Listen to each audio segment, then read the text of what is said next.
This is the second video on the chapter lenses, and here we'll be starting off by relating these lenses with what you already done in the last chapter, that's prisms. So you can see here I've taken a biconvex lens and just divided it into four parts. You can see that the first and the fourth are perfect angular prisms. The second and third are not so, but you still count them as prisms.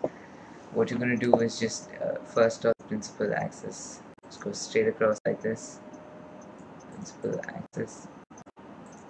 At the center is your optical center, so O. We're just going to draw some parallel rays.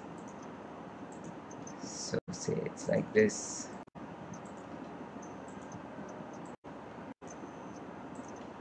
Now I'm just going to take prism 1, enlarge it a bit, and see what will happen to the ray. I'm sure you've done this in the previous chapter as well.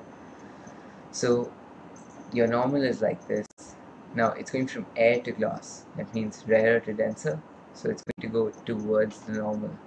So instead of going like this, it's going to bend towards the normal. So you'll see it coming like this. Draw the normal again. Now it's going from denser to rarer. So it's going to away from the normal. So it'll be something like that. So you can see that if we replicate this whole diagram over here, what we'll get is something like that. Do the same thing for prism number 2.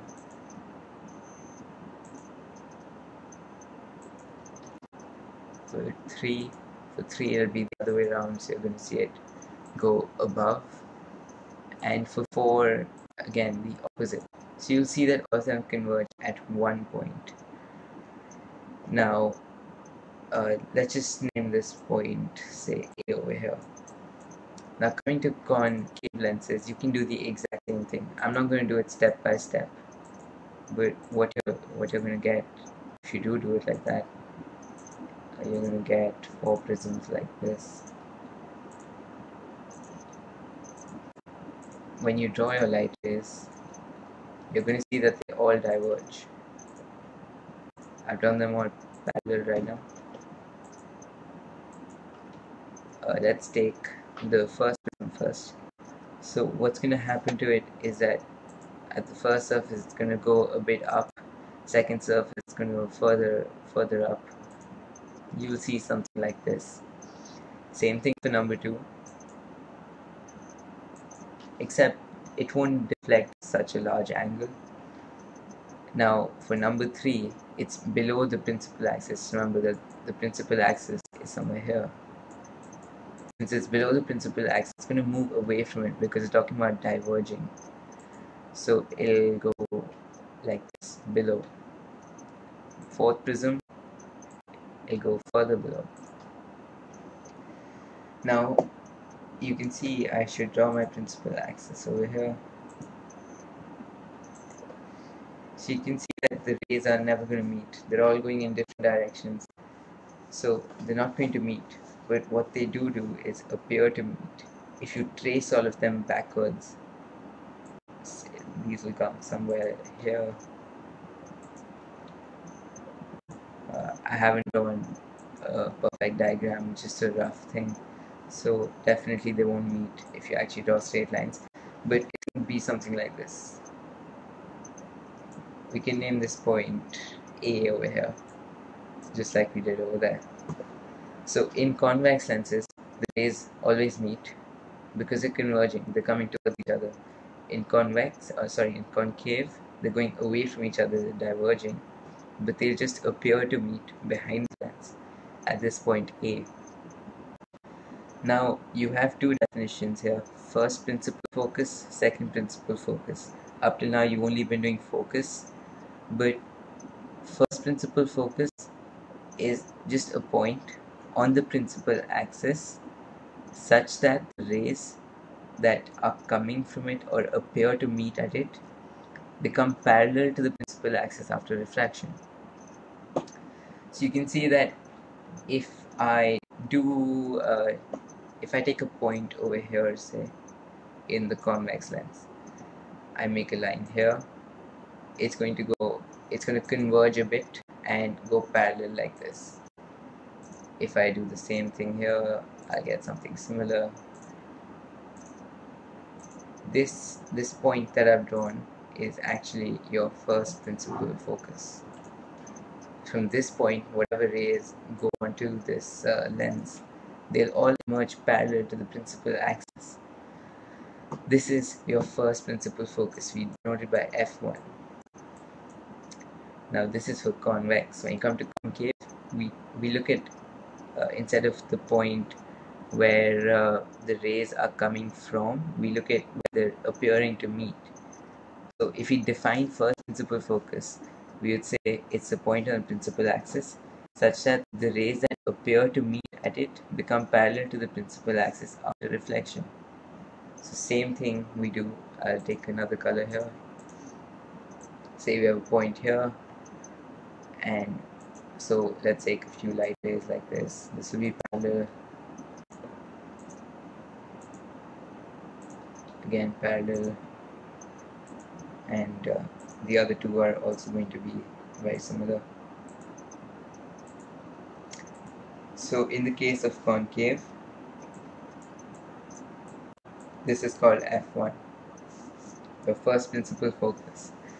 You should just learn it as a definition because it is a bit hard to understand. To understand, you need to draw a whole diagram yourself and do it. You should definitely do that, but for now, just learn the definition. And remember that concave, the first principal focus on the right, convex on the left. Now, second principal focus is the point on the principal axis at which the rays incident on the lens parallel to the principal axis after refraction converge or appear to diverge. So we're just talking about our first diagrams here. The 2 points that we named as A, we just need to look at the points that, say we take rays parallel to the principal axis, which we've done before, the yellow rays. Where do they appear, where do they meet? That's this point A here. This is your second principal focus. Well, if you look at your concave lens, where do the rays appear to meet? And that's again point A over here. That is again F2. Just remember that for concave, it's the opposite. F2 comes first, then F1. So that's it for principal focus. Now, focal length, simply the distance between the focus and the optical center. Also keep in mind that distance between F1 and the optical center is equal to distance between the optical center and F2. So whichever one you take, it's the same. Now, when you're talking about lenses, your chapter is basically drawing diagrams which are related to lenses. How do we use lenses, and what are the applications depending on how they converge or diverge. So before doing that, I'm going to erase this. I'm just going to introduce you to this. I don't have much time in this tutorial.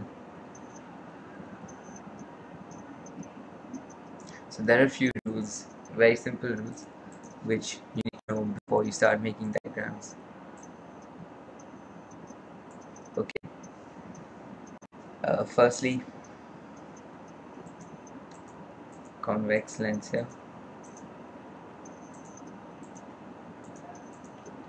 Okay, and concave here.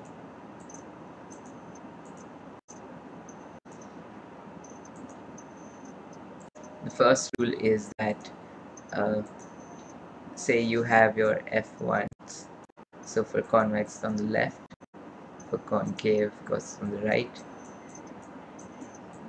So if in convex you have any rays that are diverging from this point and they meet the lens, you can take any rays you want. You can even take a ray along the principal axis. Any rays like these will always emerge parallel to the principal axis. So they'll all come out like this. Something like this. That's rule number one. Now for the rule number one for concave is the same thing, except that the rays that appear to converge at F1, and by that we mean you have rays like these, which if you extend them, they're going to meet at F1. Okay, just a couple of more.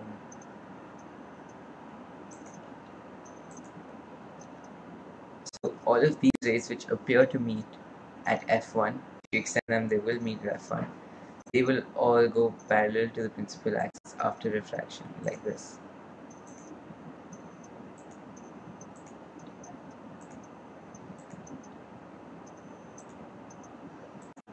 Okay, that's rule number one. Second, any ray that passes through the optical center through any lens, whether it's concave, convex, will pass through without any deviation after refraction or without any change in its path. So, say this is the optical center here, and here. Any ray that passes through it, no matter where it's coming from, which lens we're talking about, it'll go straight through it, even if it's like this. That's not quite through the optical center. So all of them will go undeviated. Now your third one is that any incident ray that the third rule for drawing these diagrams is that if you have an incident ray that's parallel to the principal axis in any of these two lenses, it's also going to converge or appear to diverge uh, through the second focus. So for a convex lens, you're going to see it converge at the second principal focus. This will be your second principal focus, while the concave, remember, will be on the left. So if you have rays parallel, they're going to diverge like this, but they're going to appear to meet if you retrace them backwards. They're going to appear to meet at the second principal focus. So these are the only three rules you need to know, and by doing this you can draw any diagram really. But I'm going to continue this in the next, tell you a few more things about these diagrams and also do the last part of this chapter. So that's it for this one.